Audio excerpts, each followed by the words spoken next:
గురువు చెప్పి తత్వమసి అనే వాక్యానికి అర్థ విచారణ చేయాలి.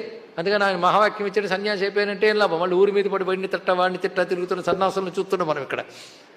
వాడికి వాడే భూమికి బరువు.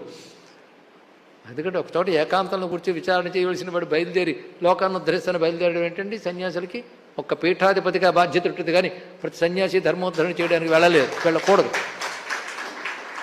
తెలుసుకోండి, ఇక్కడ సర్వసంగం పరిత్యాగియే ఏకాంతంలో ఉండాలి. కానీ సన్యాసికి కూడా Facebook, Instagram, YouTube, press conference పెట్టాడు అంటే వాడు భ్రష్టుడు, వాడు చూసిన వాడు భ్రష్టుడు. తెలుసుకోండి, ఇక్కడ ఇదంతా వెరు కుదిరింది లోకల్ మొలక చుట్టూ అంత టైపులో ఉంటుంది. ఇక్కడ సర్వసంగ పరిత్యాగం వచ్చి ఎవరిని ఉద్ధరిద్దామని ఉద్ధరించడానికి బాధ్యత వహించిన సన్యాసి పీఠాధిపతి.